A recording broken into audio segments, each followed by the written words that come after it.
دغه سړی ورته وایي چې ارمان دی چې دغه پولیس نه وای ما به تا ته ویلی وی نو ارمان دی چې دغه پولیس نه ده به تا ته ویلی او ته به یې دلته دومره رالګولی وې چې تا ته به پته لګېدی چې ستا به څنګه حشر ته کولی او یا ارمان دی چې ته په پاکستان کې وې او په پاکستان کې تا دغه ویډیو کړې وې او یا د ده خلاف دې داسې خبرې کړې وې نو تا ته به بیا پته لګي چې پوسټ څه ته وایي چې چا هم دغه کار کړی دی ډېر زیات غلطي کړې ده زیاتې کړې دی هغه که د لرې او که د بر پښتوني په کار ده چې دغه سړی ونیول شي او دغه ته سخت ناسخت سزا ورکړي شي او بل زه دې ته حیران یم ما دا وکړه یو بل ملګري پرې دا پوسټ هم کړی دی دغه آی ډي چې کوم ده دا پیج چې جوړ دا پی ټي آی په نوم باندې جوړ شوی دی لکه زه دا په طور نصیحت یو خبره کومه ته نفرت وکړه خو د یو لیډر سره یې وکړه د یو کس سره یې وکړه خو تر خپل حده پورې وکړه ته د یو کس سره نفرت کې ته بهر په دنیا ته یې بهر دنیا ته ته شرمې هغه خلک به په موږ پسې څه وایه هغه به څومره خنداګانې کوي چېرې د دې یو آرمي چیف چې زمونږ پاکستان فوج په دنیا کې نمبر 1 پوزیشن باندې دی په نمبر 1 فوج باندې یادېږي په ټوله دنیا کې ورلډ ریکارډ قایم کړی دی د څومره وخت نه دا روان دی او تر اوسه پورې دی او بیا یو عام شهري یو انپړ سړی به راپاسي او د هغه ګستاخي کوي دا ګوره ډېره د افسوس خبره ده په دې تاسو له پکار دی چې سوچ وکئ او دغه ویډیو در سره ډېره شیر کړئ چې دغه یو ناول یې دغه بېکاره سړي ته ورسېږي سلامونه احترامات ملګرو صدیقه پریدی ما ډېره اخمه او ضروري خبره در سره شیر کول غواړم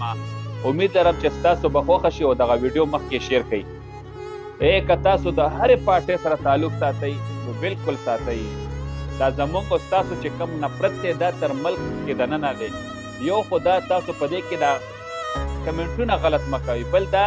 چې یو بل ته کنځل مه کوئ تم مسلمان زم مسلمان بلم مسلمان یو نه یو ورځ به راشي دا پارټۍ به سبا وي یا به نه وي خو زما او ستا به سره سترګې لګي په کور ګاونډ کې په معاشره کې خامخا داسې مړی ژوندی به راشي چې په هغې کې به زموږ او ستاسو سترګې لګي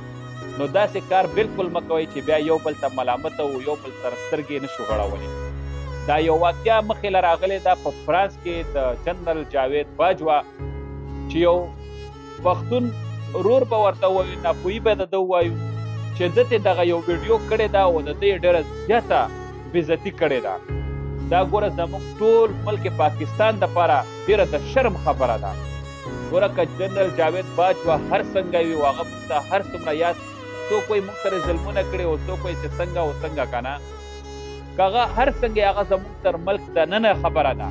پکار نه ده چې په هر زموږ د ملک یو وګړی وي او د هغه سره د هغه بېزتي وشي او بیا د هغه د فیملی په مخ کې